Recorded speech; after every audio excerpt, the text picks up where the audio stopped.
Assalamu alaikum. This is session number 12 for the series Quantitative Analysis and Research for Management. The course code is MGT 491. This is Usman bin Saif. As we usually do in every session, we'll now look quickly what we had learned in the last session, a snapshot of the broad areas or the major topics that we have learned in the last session. In the last session, we talked about two things. One was response method and the other one was quantitative judgment methods. हमने देखा था कि ये methods क्या होते हैं, इनकी types क्या होती हैं, कौन कौन सी टाइप्स इंपॉर्टेंट हैं, कौन सी इंपॉर्टेंट नहीं हैं, और एग्जांपल्स डिस्कस की थी कि, और हमने ये देखा था कि why these methods are used, well, और इनकी वेरिएबिलिटी कैसे हम चेक करते हैं, वैलिडिटी कैसे चेक करते हैं, और फिर हमने टाइप्स भी रिस्पांस मेथड्स की भी पढ़ी थी और क्वांटिटेटिव जजमेंट मेथड्स की भी पढ़ी थी. कुछ टाइप्स यहाँ पे लिस्टेड भी हैं, जैसे रेटिंग टेक्निक थी, रैंकिंग थी, पेयर्ड थी, रैंक ऑर्डर थी. इसी तरह जजमेंट की हमने पढ़ी थी, कंसेंसस पढ़ी थी, आर्बिट्रेरी पढ़ी थी, हमने लिकर्ट स्केल पढ़ा था हमने. तो अब हम इस सेशन में यहीं से अपना लेक्चर आगे कंटिन्यू करेंगे. एक चीज़ और मैं आपको रिमाइंड कराता चाहूँ कि हमने जब कोर्स स्टार्ट किया था तो इसे हमने 4 सेक्शंस में डिवाइड किया था. First section 1, section 2, 3 and 4.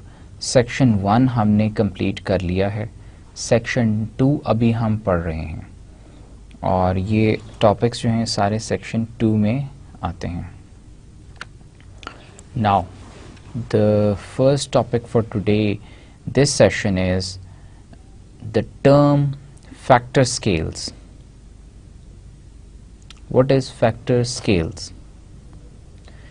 Factor scales is used to identify a variety of techniques that have been developed to deal with two problems that have been glossed over so far. जब हम factor scales कहते हैं तो उसका क्या मतलब है? Factor scales का मतलब है कि ऐसी हमने टेक्निक्स या हमने ऐसे मेथड्स आइडेंटिफाई किए हैं जो कि दो जनरलाइज्ड रिसर्च के मसाइल या प्रॉब्लम्स के साथ डील करते हैं. अब वो कौन सी दो प्रॉब्लम्स हैं? What are the two problems now?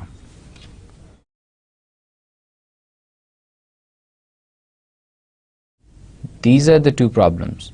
How to deal more accurately with the universe of content that is multidimensional.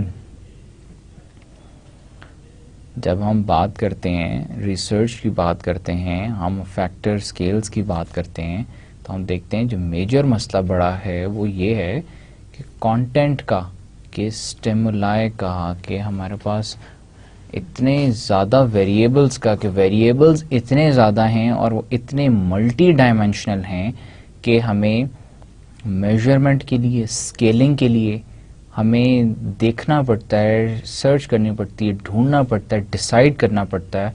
हमने लास्ट सेशन में भी डिस्कस किया था कि हम एक जजेस का, जब हम बात करते हैं जजमेंट का, तो उसमें हमने जजेस का हमें पैनल बना देते हैं जो कि जजेस बैठ के डिसाइड करते हैं कि which scale to use and which is valid. क्योंकि यूनिवर्स ऑफ कंटेंट्स, आइटम्स तो बहुत ज़्यादा हैं, हम हर आइटम नहीं ले सकते, हर आइटम को एनालाइज नहीं कर सकते, हर वेरिएबल नहीं ले सकते.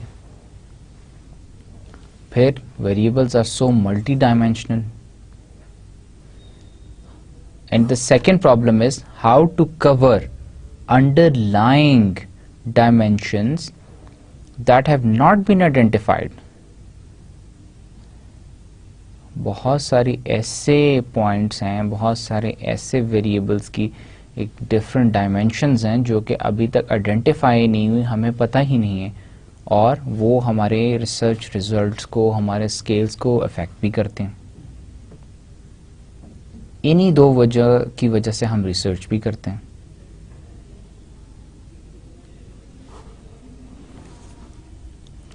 Now, some of the techniques used in the factor scales are latent structure analysis, factor analysis, cluster analysis, metric and non-metric multi-dimensional scaling. हमारा जो कोर्स है क्वांटिटेटिव एंड रिसर्च मैथडोलॉजी पे, इसमें it is not a very elaborate course. This course is for business students. इसमें हम बहुत detail में statistical tools या हम जो कॉम्प्लेक्स टेक्निक्स हैं जो कि यूजुअली बिजनेस रिसर्च के लिए नहीं यूज़ होती, वो हम नहीं पढ़ेंगे। हम सिर्फ उनको जानेंगे, उनका देखेंगे वो क्या हैं, लेकिन हमें उनको इतनी डिटेल में पढ़ने की ज़रूरत नहीं है। हम सिर्फ इस कोर्स में वही एसेंशियल्स देखेंगे जो हमारे बिजनेस रिसर्च में एक क्वांटिटेटिव एनालिसिस करने के लिए, एक रिसर्च मैथडोलॉजी डिफाइन करने के लिए, एक रिसर्च कंडक्ट करने के लिए ज़रूरी हैं। हम उन्हीं टॉपिक्स को हम इन डेप्थ स्टडी भी करेंगे, उनको हम विद एग्जांपल्स और केस स्टडीज़ के साथ हम पढ़ेंगे भी। नाउ, हम लास्ट सेशन में हमने बात की थी जजमेंट टेक्निक्स की, मेथड्स की। उसी को अगर हम आगे कंटिन्यू करें तो one of the technique is the Q sort technique. This is similar to the summated scale. Summated scale हमने लास्ट सेशन में पढ़ा था। The task required of respondents to sort a number of statements into a predetermined number of categories. Respondent को क्या कहा जाता है? Statements हैं, उनको क्या करें? Predetermined categories जो हैं, पहले से categories बनी हुई हैं, उन्हीं categories के अंदर उनको रैंक कर दें। पहले से मेंशन्ड है कि ये आइटम्स हैं, हमारे स्केल्स हैं, इसमें ये कैटेगरीज बनी हुई हैं, और इस कैटेगरीज में जब हमने इसको प्लेस करना है, इस स्टेटमेंट को, तो कहाँ प्लेस करेंगे?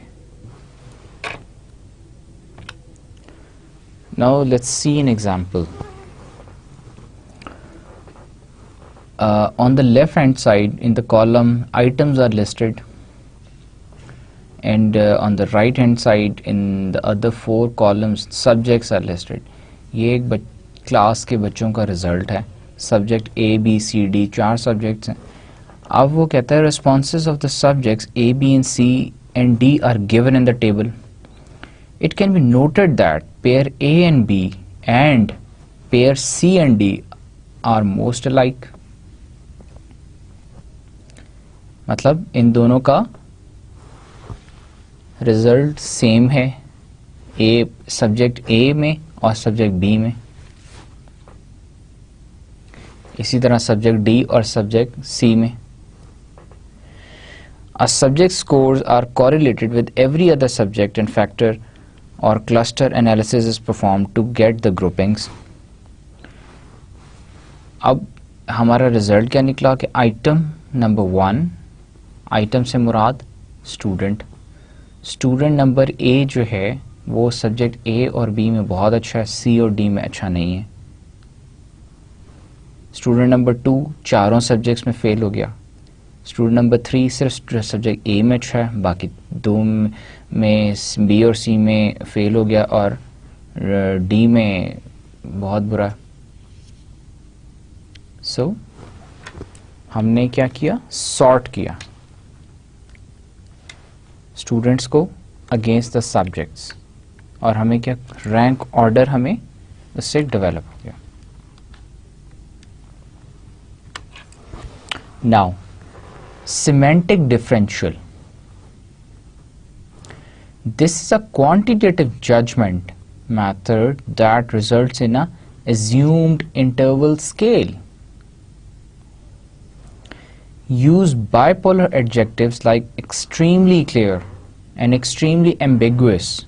Measure images, effectiveness and attitudes. Semantic differential में हम क्या करते हैं, हम जो रैंक्स बनाते हैं उसमें रैंक्स में हम एक्सट्रीमली गुड, एक्सट्रीमली हैंडसम, इस तरह के वर्ड्स हम यूज करते हैं, एडजेक्टिव्स यूज करते हैं जो कि क्या पोर्ट्रे करते हैं, इमेज ऑफ द आइटम और द सब्जेक्ट, इफेक्टिवनेस उसकी और एटीट्यूड बताता है। तीन चीजें होगी ना। हमने देखा कि सिमेंटिक डिफरेंशियल से हमें क्या पता चलता है, एक तो हमें इमेज पता चलता है, एक्सट्रीमली क्लियर, एक्सट्रीमली गुड एक इंडिविजुअल है उसके बारे में पता चला, एक्सट्रीमली पोटेंशियल कि वो पोटेंशियल बहुत ज़्यादा उसमें, उसका हमें इमेज पता चला, उसके बारे में पता चला। इफेक्टिवनेस कि अगर वो एक्सट्रीमली मोटिवेटेड है तो वो definitely he will perform better, effectiveness उसकी ज़्यादा होगी। एटीट्यूड, एक्सट्रीमली मोटिवेटेड है तो वो उसका एटीट्यूड भी काम की तरफ अच्छा होगा। Staple scale, this is modified version of semantic differential. Semantic differential में हमने क्या किया था, लास्ट स्लाइड पे हमने पढ़ा सिमेंटिक डिफरेंशियल, जिसमें हमने बताया कि हमने स्केल्स आइडेंटिफाई किए, एक्सट्रीमली गुड, एक्सट्रीमली बैड, और इसके दरमियान में हमने स्केलिंग की थी। अब क्या करता है, उसका मॉडिफाइड वर्जन है स्टेपल स्केल, इसे कहते हैं। It is an even numbered non verbal rating scale using single adjective और बाइपोलर ऑपोजिट्स। वो क्या था, वर्बल रेटिंग स्केल था, उसमें हम एडजेक्टिव डिफाइन कर रहे थे, एडजेक्टिव हमने डिफाइन किए थे। इसमें क्या कर रहे हैं, हम स्केल नॉन वर्बल स्केल दे रहे हैं, 1 2 3 में बता रहे हैं, and it is bipolar, polarity positive negative दोनों पोलैरिटीज हैं इसमें। हम एक स्केल बनाते हैं, एक लाइन ड्रॉ करते हैं, उस लाइन के ऊपर एक तरफ +5 है, एक तरफ -5 है, +4 -4 +3 -3 +2, फिर बीच में 0 आ जाता है। अब हमने कोई ऑब्जेक्ट या कोई आइटम अगर रैंक करना है या उसको हमने प्लेस करना है तो उसको हम उस हिसाब से, या तो -5 का मतलब बहुत ही गया गुजरा ख़राब, हम उसको उधर प्लेस कर देंगे, या थोड़ा सा ख़राब, या उससे ज़्यादा ख़राब, या उससे ज़्यादा ख़राब, या अच्छा, थोड़ा सा अच्छा, उससे अच्छा, बहुत अच्छा। +5 का मतलब है कि इंतहाई अच्छा। इस तरह से स्केलिंग करेंगे। Now multi dimensional scaling.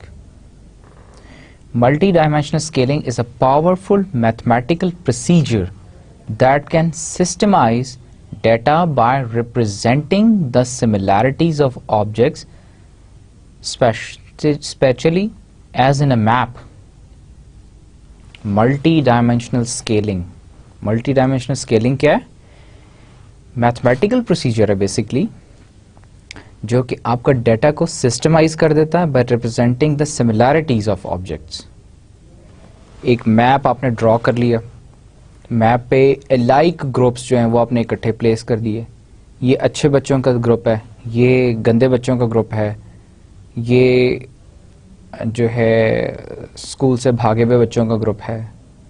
इस तरह से आपने मैपिंग कर ली, आपने अलाइक ग्रुप्स को सेपरेट कर लिया, उस मैप पे एक तरफ आपने उनको प्लेस कर लिया, जो दूसरे और उनके ग्रुप्स बना दिए लाइक्स के कि ये अच्छे हैं, ये बुरे हैं, ये ऐसे हैं, ये ऐसे हैं। So this is multi dimensional scaling. Multi dimensional scaling describes a set of technique that deals with property space in a more general वे। हमने प्रॉपर्टी स्पेस का मतलब, हमने कोई कैरेक्टरिस्टिक या प्रॉपर्टी देखी, उस प्रॉपर्टी को फॉलो करते हुए हमने उनके ग्रुप्स बनाए और उसे स्पेस में हमने प्लॉट कर दिया। in a general way, generalized.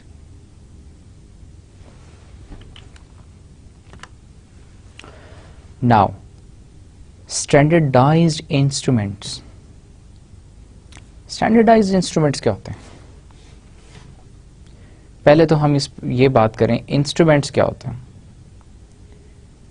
Instruments किस लिए यूज होते हैं, किसको हम इंस्ट्रूमेंट कहते हैं. हमने today is the this session is the 12th session.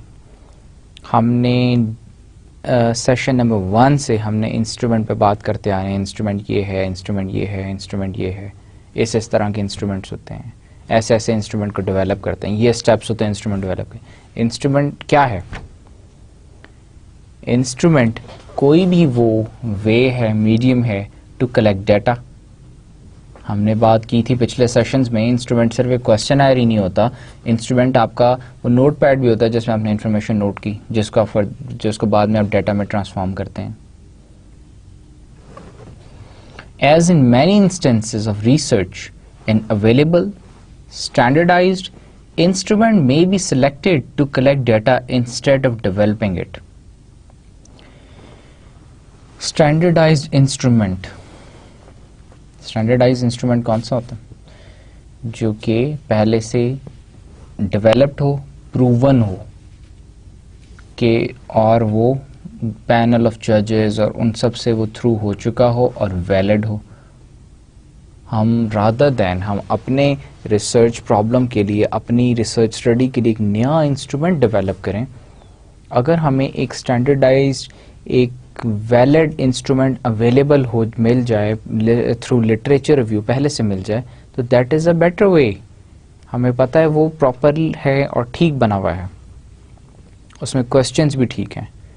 हो सकता है हम एक डेवलप करें जो कि उतना अच्छा ना हो, हम उतना अच्छा डाटा सेट ना हम उसकी वजह से एक्वायर कर सकें. These standard instruments are developed and tested by experts, and the results of using them may be compared with the results of the other studies.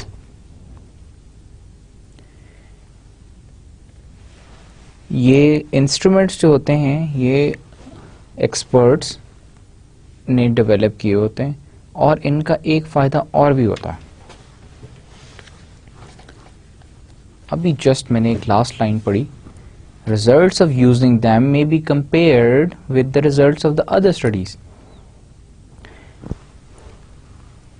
एक स्टैंडर्डाइज्ड इंस्ट्रूमेंट को लेके अगर मैं अपनी रिसर्च करूं और मैं अपना कंक्लूजन ड्रॉ करूं, तो वो अपना मैं कंक्लूजन मैच कर सकता हूं, कंपैरेटिव एनालिसिस कर सकता हूं, पेयर कर सकता हूं ऑलरेडी जो एक एग्जिस्टिंग कोई स्टडी हो चुकी है जिसमें वही स्टैंडर्डाइज्ड इंस्ट्रूमेंट यूज हुआ है.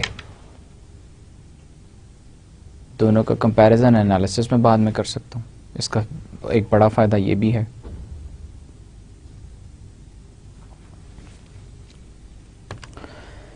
Standardized instruments. A large number of standardized instruments are available for testing a variety of topics like her topic, her situation के लिए एक अलग इंस्ट्रूमेंट होता है, एक अलग क्वेश्चन है डेवलप होता है.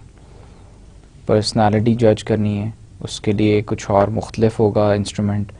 अचीवमेंट को आपने स्केल करना है उसके लिए और इंस्ट्रूमेंट होगा.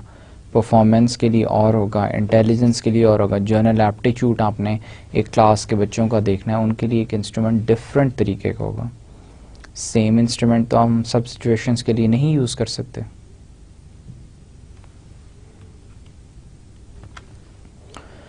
Proper selection of instrument is important for its use in a specific research. Proper selection of instrument. Proper selection से मुराद careful selection. इंस्ट्रूमेंट अगर हमारी स्पेसिफिक सिचुएशन, हमारे स्पेसिफिक प्रॉब्लम से रिलेटेड नहीं है, उसको टारगेट नहीं करता, तो हमारा ऑब्जेक्टिव ही मीट नहीं होगा, हमारा डाटा सेट ही ठीक नहीं आएगा, हमारा एनालिसिस ही नहीं सही हो सकेगा, क्वेश्चनर ही गलत होगा, मैं रिस्पोंडेंट से सवाल ही गलत पूछूंगा तो मुझे जवाब ठीक कैसे मिलेंगे. This is very important. For this purpose following should be considered carefully, इस काम के लिए इन बातों का ख्याल रखना बहुत ज़रूरी है। स्पेसिफिकेशंस, क्वेश्चनर या इंस्ट्रूमेंट की स्पेसिफिकेशंस क्या हैं, वो किस स्टडी के लिए डेवलप हुआ था, उसमें क्या किस तरह के सवाल पूछे गए हैं। कंडीशंस फॉर यूज़, कि वो किस तरह के कंडीशंस में पहले यूज़ हो चुका है, किस तरह की सिचुएशन थी। डिटेल्स रिगार्डिंग वैलिडिटी, कि क्या वो वैलिड है या नहीं है, पहले जिस स्टडी के लिए, एक रिसर्च प्रॉब्लम के लिए वो यूज़ हुआ था, उसके रिजल्ट्स क्या वैलिड आए थे या नहीं आए थे। इन सारी बातों का ख्याल रखना बहुत ज़रूरी है in order to select a questionnaire or an instrument, a proper instrument.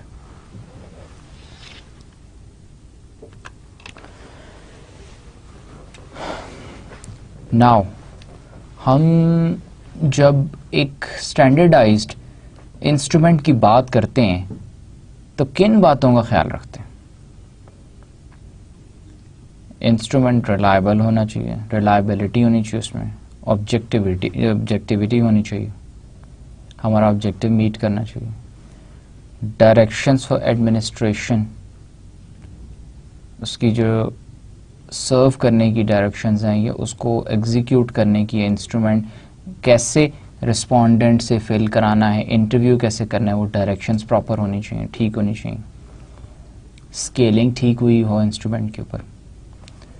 Interpreting, once they are filled, तो आप उसको जब डेटा आप गैदर करें तो उसको इंटरप्रेट कैसे करना है, ठीक तरीके से इंटरप्रेट करने के लिए what are the conditions.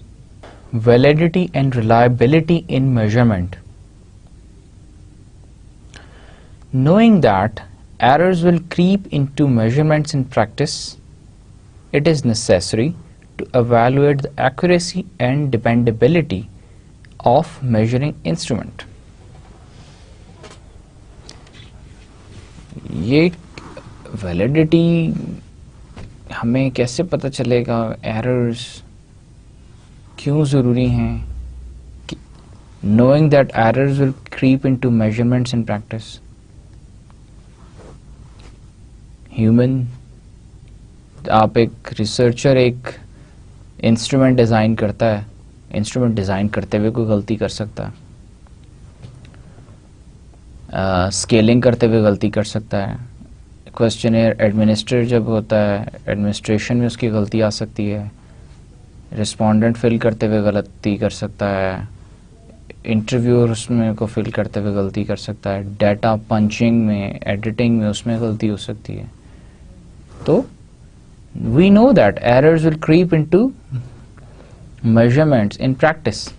It is necessary to evaluate the accuracy and dependability of the measuring instrument.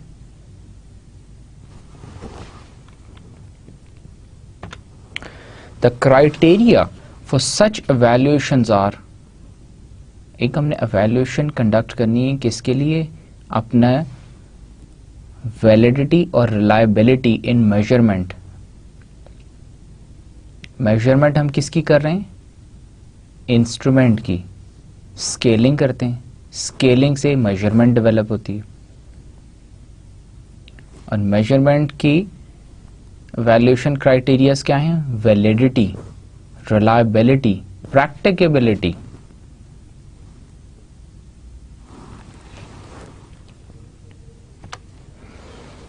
Validity refers to the extent to which a test instrument measures what we actually wish to measure. हम validity कैसे find out करते हैं, refers to the extent to which a test या instrument measures, instrument से जो एक measurement हासिल होती है उसको हम क्या करते हैं, बेंचमार्क करते हैं। किससे, जो हमने ऑलरेडी अपना एक मेजर्ड स्कोर डेवलप किया होता है, या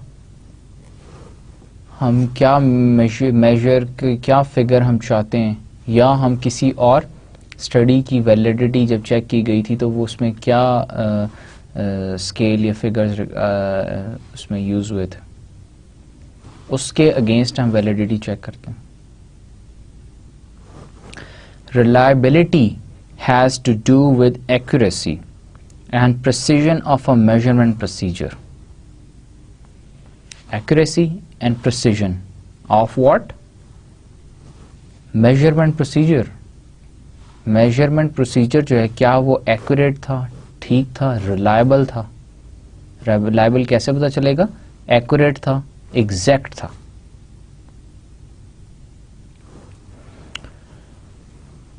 Practicality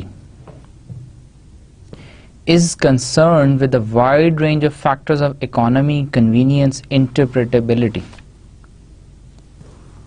मेजर तो हमने कर लिया इंस्ट्रूमेंट को, लेकिन क्या वो जो मेजरमेंट टूल हमने या अप्रोच हमने अडॉप्ट की वो इकोनॉमिकल थी? हमारे पास इतना बजट था, हम वो अप्रोचेस फॉलो कर सकते थे, या हमने आधी अप्रोच फॉलो की और उसके बाद हम नहीं कर सके further,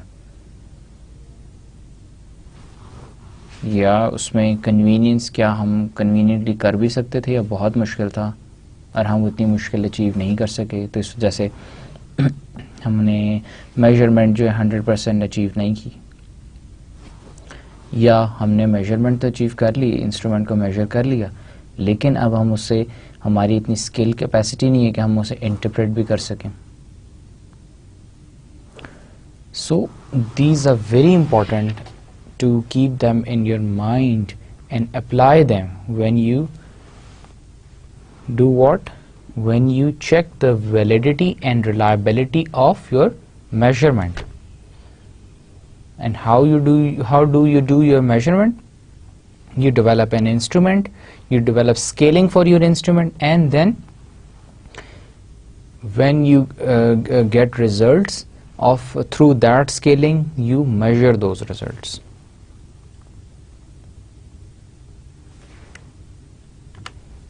We were talking about validity and reliability in measurement.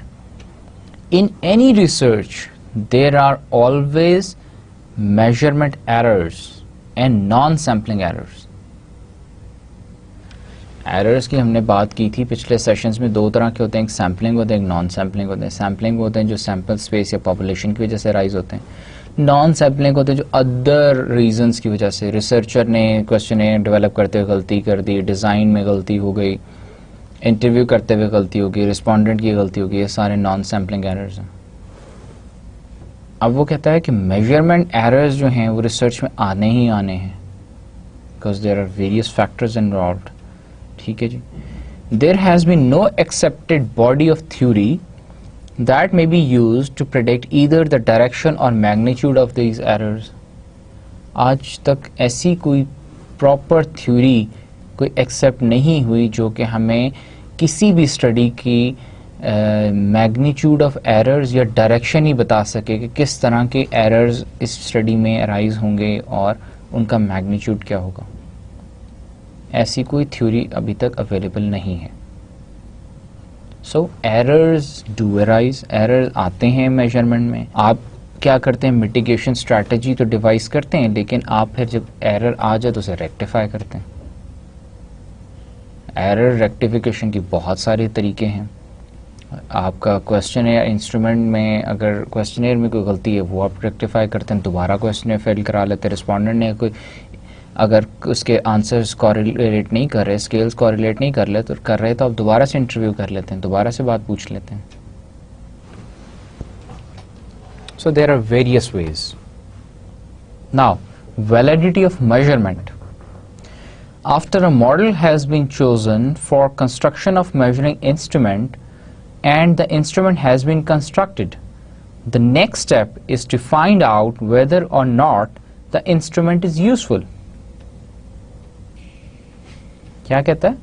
Validity के लिए आपने एक मॉडल पहले से डिवाइस कर लिया जब आप अपना इंस्ट्रूमेंट डेवलप कर रहे थे कि उसकी आपने वैलिडिटी कैसे चेक करनी है. वैलिडिटी आपने उसकी ऐसे भी इंस्ट्रूमेंट की चेक की कि आपने एक पैनल बना दिया एक्सपर्ट्स का जिन्होंने जज करना था कि इसमें जो आइटम्स लिस्टेड हैं क्वेश्चनर में या इंस्ट्रूमेंट में ये ठीक हैं या नहीं हैं। उसके बाद उन्होंने एक कंसेंसस डेवलप करके उन्होंने उसको चेक किया और उन्होंने कहा कि अब क्वेश्चनर ये ठीक है। आपने एक वैलिडिटी वहाँ चेक कर ली, फिर आपने देखा कि आपने उस इंस्ट्रूमेंट को मेजर कैसे करना है, और उसके लिए फिर आपने ये भी देखा जब मेजरमेंट के लिए कि क्या ये इंस्ट्रूमेंट जो है यूज़फुल है या नहीं है। ये सारी स्टेजेस में जब आपने इंस्ट्रूमेंट एक दफ़ा डेवलप कर लिया, this step is known as determining the validity of the instrument. आप इससे क्या कर रहे हैं, इंस्ट्रूमेंट की वैलिडिटी चेक कर रहे हैं, आया वो वैलिड है, वो इस काबिल है कि हम उसको रिस्पोंडेंट के पास भेजें, हम उससे एडमिनिस्टर करें, या हम अपना एक नया इंस्ट्रूमेंट डेवलप करें, या इसी इंस्ट्रूमेंट को ठीक करें। अ स्केल और a measuring instrument is said to possess validity to the extent to which differences in measured values reflect the true differences in the characteristic or property being measured. Validity हम कब कहते हैं कि एक instrument के अंदर validity मौजूद है, जब उसका जो मेजरमेंट डिफरेंसेस हैं वो क्या रिफ्लेक्ट करें, ट्रू डिफरेंसेस ऑफ कैरेक्टरिस्टिक या प्रॉपर्टी बीइंग मेजर्ड। कोई एक वेरिएबल उस इंस्ट्रूमेंट का आप मेजर कर रहे हैं, उसकी अगर वो ट्रू प्रॉपर्टी या उसका ट्रू कैरेक्टरिस्टिक का डिफरेंस दे तो इसका मतलब है कि आपका इंस्ट्रूमेंट वैलिड है।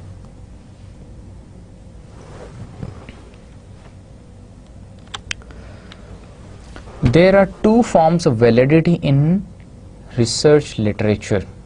अगर हम लिटरेचर रिव्यू करें, देखें तो आपको दो तरह की वैलिडिटीज मिलेंगी। एक तो इंटरनल है, एक एक्सटर्नल वैलिडिटी है। इंटरनल वैलिडिटी क्या है? As the name suggests, this is the extent to which differences found with the measuring tool reflect true differences among those being tested. Question है आपका instrument, within the instrument, extent to which differences found with the measuring tool। आपने अपना question है अपना instrument की measurement की। आपने measurement कब करते हैं? पहले आपने स्केलिंग की, स्केलिंग करके बाद आपने इंटरव्यूज़ किए, उसको फिल आउट कराया, फिर आपने मेजर किया। जब आपने मेजर किया तो आपने कुछ वेरिएबल्स का आपने देखा कि उसकी जो मेजरमेंट, उसका जो जवाब है, जो हमारी मेजरमेंट है, वो उसमें कितना डिफरेंस है। अगर वो सही डिफरेंस रिप्रेजेंट कर रहा है तो उसका मतलब है आपका इंस्ट्रूमेंट वैलिड है, इंटरनल वैलिडिटी अचीव होती है। अगर नहीं है तो वैलिड नहीं होगा। The widely accepted classification of validity consists of content validity, criterion related validity, construct validity। ये तीन तरह की वैलिडिटीज हैं जो कि इंटरनल वैलिडिटी में यूज होती हैं। अब हम देखते हैं what is content validity. Content validity जैसे कि नाम से पता चलता है, content of the instrument. It is the extent to which the instrument provides adequate coverage of the topic under study. Extent to which instrument provides adequate coverage। अगर आपका instrument आपका जो एरिया ऑफ स्टडी है उसको cover नहीं कर रहा तो आपका इंस्ट्रूमेंट जो है उसमें कंटेंट या इंटरनल वैलिडिटी नहीं होगी। अगर वो उस एरिया को कवर कर रहा है तो it is said to be valid, contently valid। This is judgmental in nature and requires a panel of judges and accurate definitions of the topic। इसके लिए क्या ज़रूरी है? आपको अपना एरिया ऑफ स्टडी या एक्यूरेट आपको टॉपिक पता होना चाहिए, उसकी डेफिनेशन पता होना चाहिए कि मेरा टॉपिक है क्या। फिर ही मैं देख सकता हूँ ना कि मेरे जो कंटेंट्स हैं, उसमें जो आइटम्स हैं मेरे इंस्ट्रूमेंट में, वो उसी टॉपिक से रिलेटेड है या किसी और से रिलेटेड है। मुझे अगर अपना टॉपिक ही सही पता नहीं है तो मैं उसको कैसे आपस में मैच कर सकता हूँ? और यूजुअली हम कंटेंट वैलिडिटी कैसे चेक करते हैं? पैनल ऑफ जजेस, पैनल ऑफ एक्सपर्ट्स बना देते हैं जो देखते हैं हर आइटम वाइज आपके इंस्ट्रूमेंट को चेक करते हैं। Experts. Face validity, it is a basic and minimum index of content validity. Content validity की एक फॉर्म है। It indicates that the items that are supposed to measure a concept on the face of it do look like they are measuring the concept.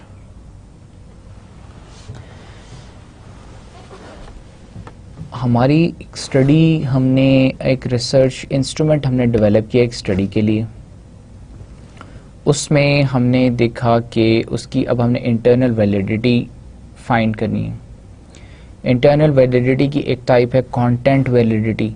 हमने सबसे पहले देखनी है content validity. Content validity ये है कि आपका जो एरिया ऑफ टॉपिक है, आपका जो एरिया ऑफ स्टडी है, क्या उस क्वेश्चनायर या उस इंस्ट्रूमेंट के जो आइटम्स हैं, वो कंटेंट है, वो रिलेट करता है उस एरिया को, उस एरिया को रिप्रेजेंट करता है या नहीं। फिर हमने ये तो हमने इन डिटेल देखा। फिर हमने एक और टाइप देखी, फेस वैलिडिटी। ये भी बेसिकली कंटेंट वैलिडिटी ही है, लेकिन इसमें हम क्या करते हैं कि देखते हैं कि क्या आया हमने जो कॉन्सेप्ट अपने इंस्ट्रूमेंट से मेजर करना था या जो कॉन्सेप्ट हमने देखना था कि क्या हमारा इंस्ट्रूमेंट उस कॉन्सेप्ट को अप्रूव करता है, डिसअप्रूव करता है, वो हमारा जो कंटेंट है इंस्ट्रूमेंट का वो उस कॉन्सेप्ट को रिप्रेजेंट भी करता है या नहीं। कॉन्सेप्ट ए है इंस्ट्रूमेंट में, आपने सवाल कॉन्सेप्ट बी के बारे में, आइटम्स बी के बारे में पूछे में, तो क्या होगा? आपका कंटेंट वैलिडिटी भी इनवैलिड हो जाएगी, फेस वैलिडिटी भी इनवैलिड हो जाएगी। Criterion related validity, another type of internal validity. This form of validity reflects the success of measures used for some empirical estimating purpose.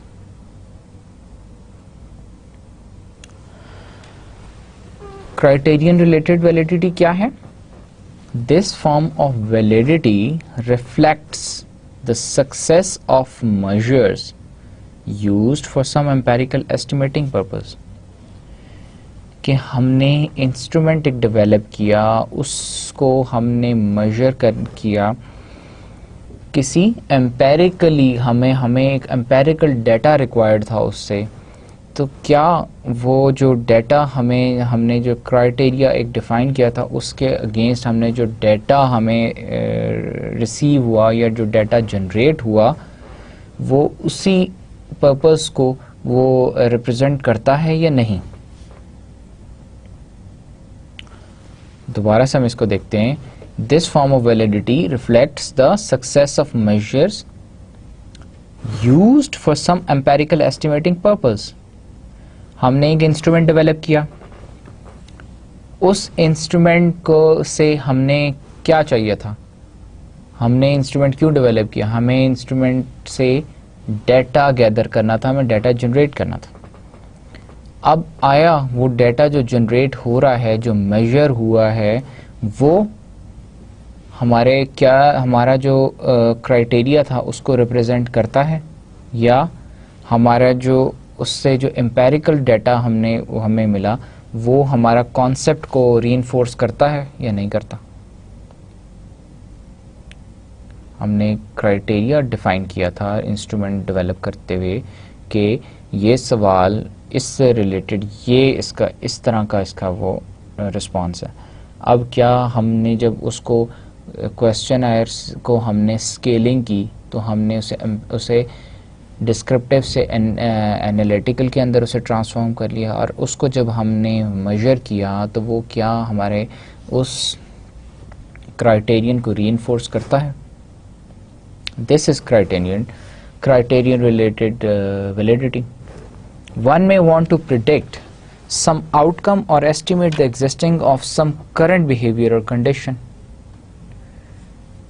इसकी एग्जांपल क्या है?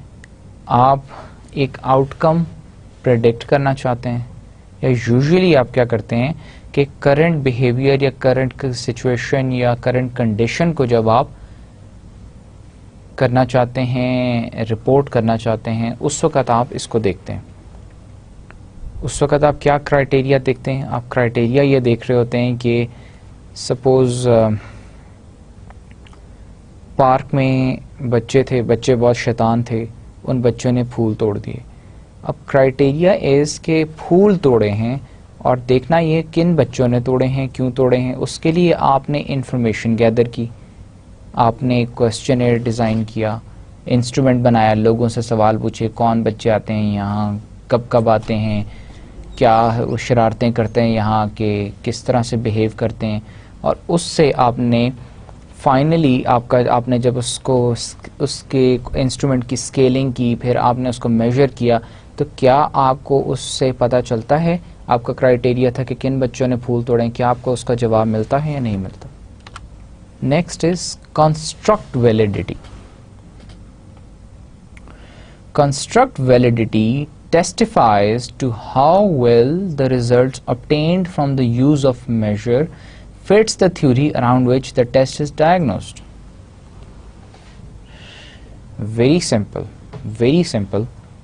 Construct validity, जैसा कि उसके नाम से पता चलता है, जब हमने इंस्ट्रूमेंट डेवलप किया था, कंस्ट्रक्ट किया था, तो हमने उससे किन बातों का ख्याल रखा था? हमने उस वक़्त देखा था हमारा इंस्ट्रूमेंट डेवलप करने का ऑब्जेक्टिव क्या है, हमारे उस इंस्ट्रूमेंट का क्या ऑब्जेक्टिव है, हमें उस इंस्ट्रूमेंट से जो डाटा गैदर करना है वो कैसा डाटा चाहिए, किस बारे में चाहिए, हमारी रिसर्च प्रॉब्लम क्या है, हमारे रिसर्च क्वेश्चंस क्या हैं, इन सारी बातों का ख्याल रखा था हमने रिसर्च इंस्ट्रूमेंट डेवलप करते हुए।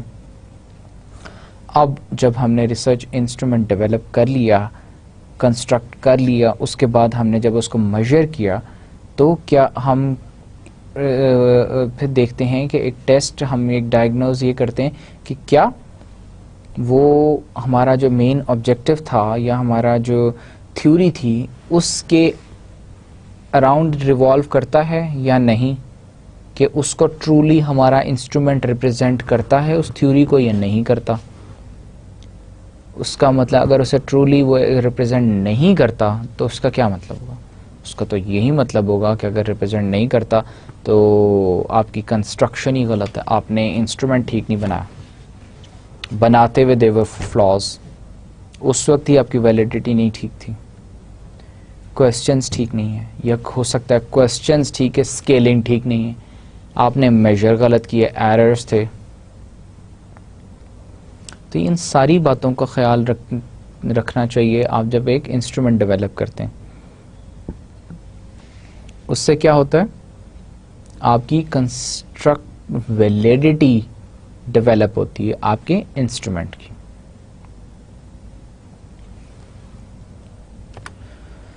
It is concerned with knowing more than just that a measuring instrument works.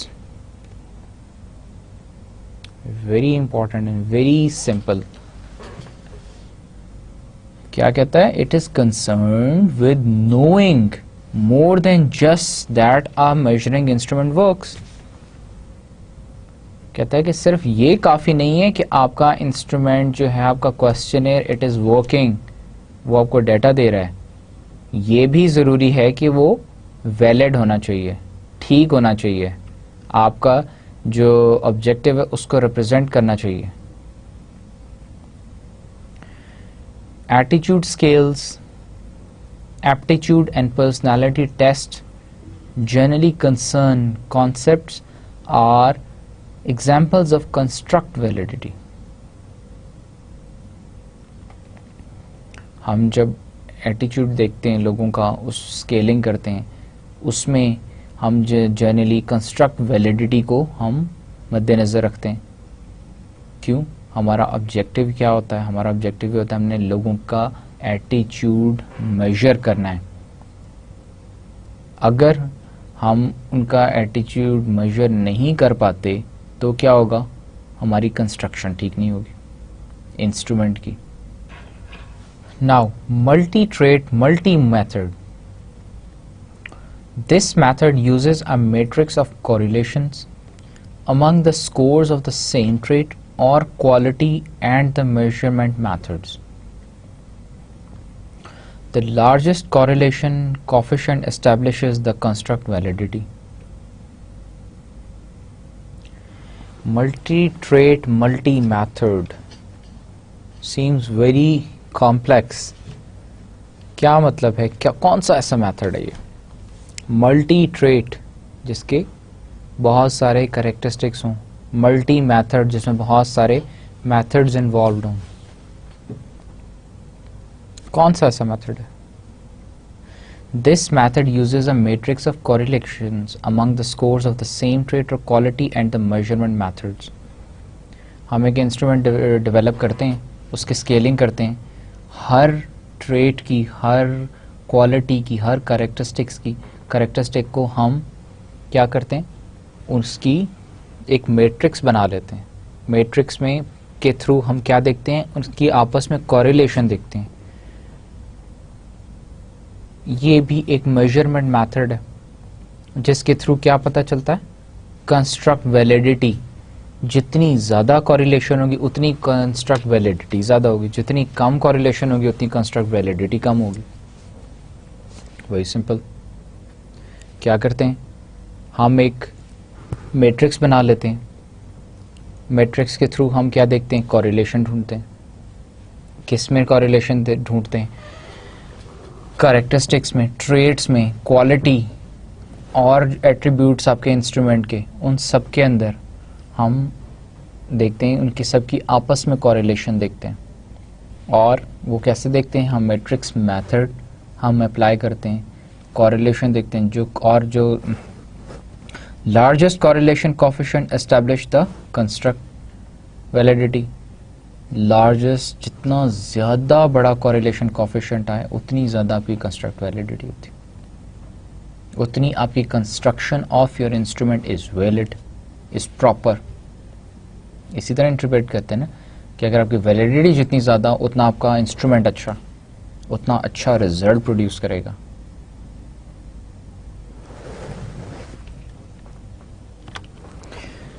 Reliability in measurement. पहले हमने बात की वैलिडिटी की, अब हम बात कर रहे हैं reliability. Reliability of a measure indicates the stability and consistency with which the instrument measures the concepts and helps to assess the goodness of a measure. दोबारा से, reliability of a measure indicates the stability and consistency. क्या indicate करती है? Stability and consistency with which the instrument measures the concept and helps to access the goodness of a measure. Concept अगर उस questionnaire instrument का ठीक है, stable है, consistent है, questions आपस में सारे correlated हैं, तो हम इससे क्या हमें what does it achieves? Goodness of measure. Scaling ठीक है तो जितनी आपका जो क्वेश्चनर है, आपका इंस्ट्रूमेंट है, उसको जब हम मेजर करेंगे तो उतनी ज़्यादा गुडनेस आएगी as a result. A measure is reliable to the degree that it supplies consistent results. A measure is reliable to the degree that it supplies consistent results. इसका मतलब है कि हम एक इंस्ट्रूमेंट है, उसको हमने एडमिनिस्टर किया 500 लोगों को.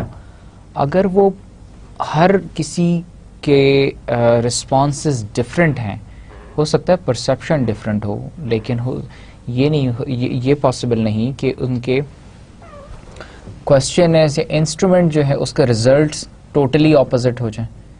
कुछ के तो अलाइक होने चाहिए, कुछ के एक जैसे व्यूज़ हैं, कुछ के एक जैसे व्यूज़ हैं. तो जितने ज़्यादा कंसिस्टेंट रिजल्ट्स होंगे उतना आपका इंस्ट्रूमेंट जो है वो रिलायबल होगा. सपोज एरिया है वहाँ पे सीवरेज का बहुत प्रॉब्लम है, सीवरेज लाइन टूटी हुई है, आप उस एरिया के हाउस होल्ड से जाके आप इंटरव्यू करते हैं, उनसे इंस्ट्रूमेंट फिल कराते हैं, तो उनका 90% रिज़ल्ट जो है कंसिस्टेंट यही, वो हर कोई ये कहेगा सीवरेज का बहुत प्रॉब्लम है, स्मेल बहुत ज़्यादा है, बीमारियां बड़ी फैल रही हैं, कंसिस्टेंट है रिज़ल्ट। अगर उस वहाँ के सर्वे का रिज़ल्ट आए कि नहीं जी कोई बीमारियां नहीं फैल रही, कोई सीवरेज का तो मसला ही नहीं है, तो वैलिडिटी तो हमारी अचीव ना हुई। फिर क्यों अचीव ना हुई? इसलिए अचीव ना हुई क्योंकि हमारे रिजल्ट ही इनकन्सिस्टेंट नहीं है। कोई कहता है कि सीवरेज का मसला नहीं है, कोई कहता है ही मसला सीवरेज का, लाइन टूटी हुई है। स्टेबिलिटी, हमने अभी बात की कंसिस्टेंसी और स्टेबिलिटी की, ये दोनों क्यों चाहिए? रिलायबिलिटी के लिए। स्टेबिलिटी और कंसिस्टेंसी होगी तो रिलायबिलिटी अचीव होगी। अब स्टेबिलिटी क्या है? The ability of a measure to maintain stability over time despite uncontrollable testing conditions and the state of the respondents themselves is indicative of its stability and low vulnerability to changes in the situation.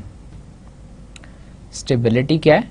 आपका over the time uncontrollable testing conditions की वजह से ऐसे हालात, situations जो कि आपके out there आपके कंट्रोल में नहीं, उसके बावजूद स्टेट ऑफ जो रिस्पोंडेंट्स है वो भी डिफ़र करती रहती है, और उसके बावजूद आपका जो रिज़ल्ट आता है वो अगर कंसिस्टेंट आता है तो इसका मतलब है कि आपका प्रोसेस जो था वो स्टेबल था। वैलिडिटी के लिए दो चीज़ें चाहिए थी, स्टेबिलिटी एंड कंसिस्टेंसी। तो अगर आपका स्टेबिलिटी आप अचीव कर लेते हैं तो आपकी वैलिडिटी भी आप अचीव कर सकते हैं।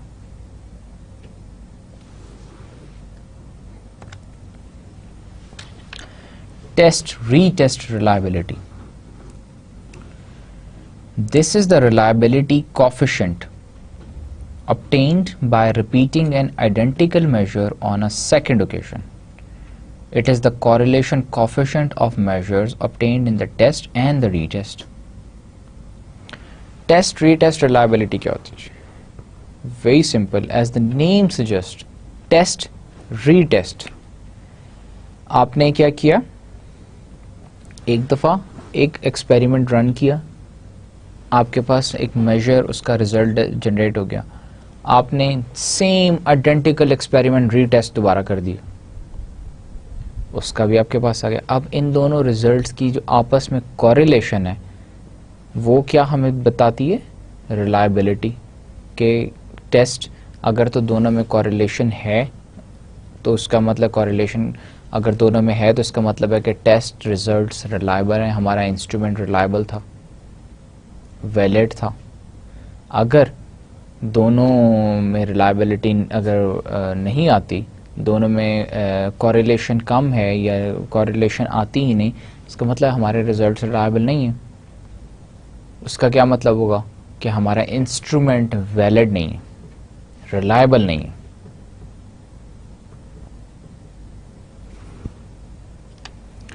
Parallel form reliability, this is another type of reliability. When the responses on two comparable sets of measures of the construct are highly correlated, there will exist parallel form of reliability of the instrument. Last slide पे हमने देखा test retest reliability. अब अगर हमारे पास दो occasions के ऊपर हमने अपने इंस्ट्रूमेंट का टेस्ट किया और दोनों का रिजल्ट हाईली कॉरिलेटेड आता है तो उसका क्या मतलब है? उसका ये मतलब है कि दोनों instruments they will exist parallel in the form of reliability for the instrument. When the responses on two comparable sets of measures of the construct are highly correlated, there will exist parallel form of reliability of the instrument. एक ही instrument आपने दो occasions के ऊपर test किया, retest किया, दोनों के results अगर हाईली कोरिलेटेड आते हैं तो इसका मतलब है parallel form of reliability achieve हो जाती है। Equivalence, this is the kind of reliability which considers how much error is incurred when different investigators measure the same attribute in different conditions. Equivalence, standardization, they are alike terms. Standardization का क्या मतलब है, हमने आज के session में discuss भी किया था। स्टैंडर्डाइजेशन का मतलब है कि एक इंस्ट्रूमेंट आपने उस एक डिवाइस किया और वो it is of a good standard, और वही आप इंस्ट्रूमेंट एक टेस्ट के लिए यूज़ करते हैं, फिर दूसरे टेस्ट के लिए स्टैंडर्ड एक इंस्ट्रूमेंट आपने बना लिया, उस स्टैंडर्ड इंस्ट्रूमेंट को आप मल्टीपल टेस्ट के लिए या मल्टीपल ओकेजन्स पे आप उसे यूज़ करते हैं, आप उसे डाटा गैदर करने के लिए। नाउ इक्विवेलेंस क्या है कि this is the kind of reliability which considers how much error is incurred when the different investigators measures the same attribute in different conditions. अगर वही आप स्टैंडर्डाइज्ड इंस्ट्रूमेंट एक सिचुएशन में यूज़ करें, दूसरी सिचुएशन में यूज़ करें, दोनों different situations with different characteristics with different attributes, respondents different हैं, रिस्पोंडेंट्स का लेवल ऑफ इनकम डिफरेंट है, उनका स्टैंडर्ड ऑफ लिविंग डिफरेंट है, तो क्या होगा उससे दो तरह के हमारे पास डिफरेंट रिजल्ट्स आएंगे, and the difference between these results will give us reliability in terms of equivalence. When different investigators use them to measure the same attribute, variable एक ही है जो दोनों इन तरह के इन्वेस्टिगेटर्स ने लेकिन डिफरेंट कंडीशंस में उन्होंने फाइंड आउट किया, दोनों का जो डिफरेंस आएगा वो हमारा होगा काइंड ऑफ रिलायबिलिटी इक्विवेलेंस होगा। Now practicality. The scientific requirement of the project call for the measurement process to be reliable and valid, while the operational requirements call for it to be practical in terms of economy, convenience and interpretability. दो elements हैं, एक research project के, एक scientific element है, एक operational element है। Scientific element के लिए क्या ज़रूरी है, मेजरमेंट प्रोसेस आपका रिलायबल हो। ऑपरेशनल एलिमेंट के लिए क्या ज़रूरी है, आपका रिसर्च प्रोजेक्ट इकोनॉमिकल हो, कन्वीनियंट हो और इंटरप्रेटेबिलिटी जो है वो उसमें मौजूद हो, इंटरप्रेट इन गुड टर्म्स हो सके। So what is practicality? Practicality को अगर हम सिंपल टर्म्स में देखें तो प्रैक्टिकलिटी से मुराद है कि क्या, हमने अभी इसी सेशन में पहले भी डिस्कस किया था कि आया हमारा ये रिसर्च प्रोजेक्ट, हमारा ये research study in terms of economy viable है, हमारे पास इतना बजट अवेलेबल है कि हम इसे कर सकते हैं, हम एक इंस्ट्रूमेंट डिज़ाइन कर सकते हैं, पैनल ऑफ एक्सपर्ट्स को बुला सकते हैं, फोकस ग्रुप इंटरव्यूज़ करा सकते हैं, हाउस होल्ड सर्वे करा सकते हैं, फर्म्स का सर्वे करा सकते हैं, हम डाटा कहाँ से लेंगे, कैसे लेंगे, सेकेंडरी डाटा सोर्स से अगर लेना है तो वो भी हमें परचेज़ करना पड़ेगा, हमारे पास इतने पैसे हैं, और एलाइड एक्सपेंसेस हमारे और क्या होंगे।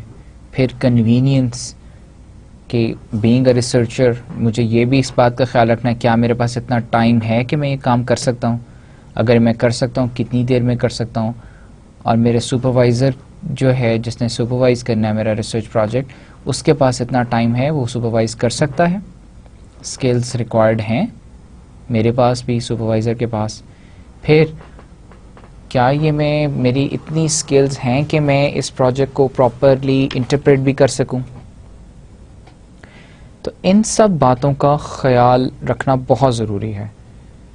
किसके लिए? Operational, these are the operational requirements. Scientific requirement क्या है एक रिसर्च प्रोजेक्ट की? Measurement process to be reliable. Operational requirement क्या है? In terms of economy, convenience and interpretability. Now we have come to the end of this session. Let's quickly see the main areas that we have studied today in this session. Initially we talked about factor scales. What is factor scales? What are the type of factor scales? Then standardized instruments. Why is it important? हम standardise instrument कब use करते हैं, किस लिए use करते हैं, कैसे develop होता है, और एक ही इंस्ट्रूमेंट जो है डिफरेंट स्टडीज़ में भी यूज़ कर सकते हैं, या हम स्टैंडर्डाइज इंस्ट्रूमेंट डिफरेंट ओकेजन्स पे एक ही स्टडी को डिफरेंट ओकेजन्स पे भी यूज़ कर सकते हैं उसी इंस्ट्रूमेंट के थ्रू। फिर हमने वैलिडिटी इन मेजरमेंट देखा कि मेजरमेंट में कैसे वैलिडिटी आ सकते हैं, उसके क्या एट्रीब्यूट्स हैं, क्या टाइप्स हैं। फिर रिलायबिलिटी कैसे हम अचीव करते हैं, रिलायबिलिटी के लिए क्या इम्पॉर्टेंट है, रिलायबिलिटी के लिए स्टेबिलिटी इम्पॉर्टेंट है। फिर स्टेबिलिटी को हमने स्टडी किया कि स्टेबिलिटी क्यों ज़रूरी है, स्टेबिलिटी कैसे आती है हमारे मेजरमेंट में, हमारे रिजल्ट्स में। फिर इक्विवेलेंस, इक्विवेलेंस क्या होती है, कैसे यूज़ करते हैं इक्विवेलेंस की term, why is it relevant to the research study, in why equivalence is relevant in business research. जो हमने लास्ट एरिया देखा वो हमने प्रैक्टिकलिटी, कि how practical is your research, आप उसे ऑपरेशनली अचीव कर भी सकते हैं या नहीं कर सकते। What are the terms, what are the factors involved, जिनका ख्याल रखना बहुत ज़रूरी है, उनके बगैर हम अपना, these are actually called the operational requirements of a research design or a research project. So now that's the end of this session. Thank you very much.